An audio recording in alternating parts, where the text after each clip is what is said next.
ओमकारेश्वर ज्योतिर्लिंग की कथा। एक बार मुनि श्रेष्ठ नारद ऋषि घूमते हुए गिरिराज विंध्य पर पहुंच गए। विंध्य ने बड़े आदर सम्मान के साथ उनकी विधिवत पूजा की। मैं सर्वगुण संपन्न हूँ, मेरे पास हर प्रकार की संपदा है, किसी वस्तु की कमी नहीं है। इस प्रकार के भाव को मन में लिए विंध्याचल नारद जी के समक्ष खड़ा हो गया। अहंकार नाशक श्री नारद जी विंध्याचल की अभिमान से भरी बातें सुनकर लंबी सांस खींचते हुए चुपचाप खड़े रहे। उसके बाद विंध्य पर्वत ने पूछा, आपको मेरे पास कौन सी कमी दिखाई दी? आपने किस कमी को देखकर लंबी सांस खींची? नारद जी ने विंध्याचल को बताया कि तुम्हारे पास सब कुछ है, किंतु मेरु पर्वत तुमसे बहुत ऊंचा है। उस पर्वत के शिखरों का विभाग देवताओं के लोकों तक पहुंचा हुआ है। मुझे लगता है कि तुम्हारे शिखर के भाग वहां तक कभी नहीं पहुंच पाएंगे। इस प्रकार कहकर नारद जी वहां से चले गए। उनकी बात सुनकर विंध्याचल को बहुत पछतावा हुआ। वह दुखी होकर मन ही मन शोक करने लगा। उसने निश्चय किया कि अब वह विश्वनाथ भगवान सदाशिव की आराधना और तपस्या करेगा। इस प्रकार विचार करने के बाद वह भगवान शंकर जी की सेवा में चला गया, जहाँ पर साक्षात ओंकार विद्यमान है। उस स्थान पर पहुंचकर उसने प्रसन्नता और प्रेम पूर्वक शिव की पार्थिव मूर्ति बनाई और 6 महीने तक लगातार उसके पूजन में तन्मय रहा।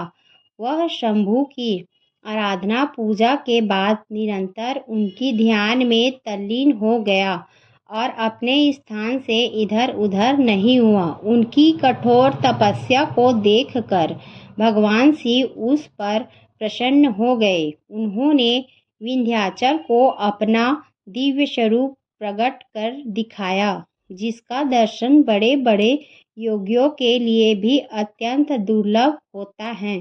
सदाशिव भगवान प्रसन्नता पूर्वक विंध्याचल से बोले, विंध्य, मैं तुम पर बहुत प्रसन्न हूँ। मैं अपने भक्तों को उनका अभीष्ट वर प्रदान करता हूँ, इसलिए तुम वर मांगो।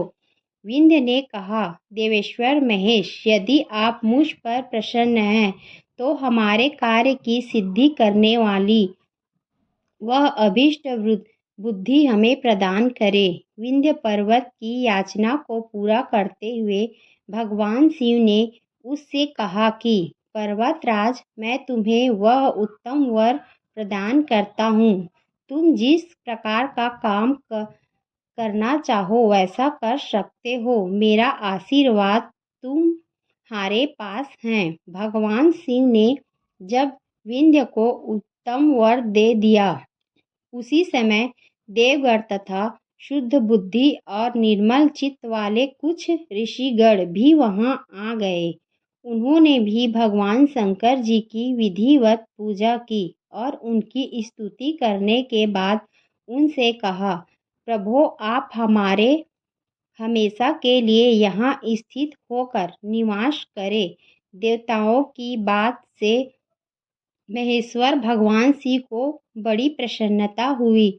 लोगों को खुश पहुँचाने वाले परमेश्वर शिव ने उन ऋषियों तथा देवताओं की बात को प्रसन्नता पूर्वक स्वीकार कर लिया।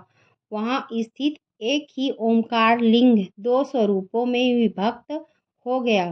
प्रणव के अंतर्गत जो सदाशिव विद्यमान हुए उन्हें ओंकार नाम से जाना जाता है। इसी प्रकार पार्थिव मूर्ति में जो ज्योति प्रतिष्ठित हुई थी वह परमेश्वर लिंग के नाम से विद्यमान हुई। परमेश्वर लिंग को ही अमलेश्वर भी कहा जाता है। इस प्रकार भक्त जनों को अभीष्ट फल प्रदान करने वाले ओमकारेश्वर और परमेश्वर नाम से शिव के ये ज्योतिर्लिंग जग में प्रसिद्ध हुए।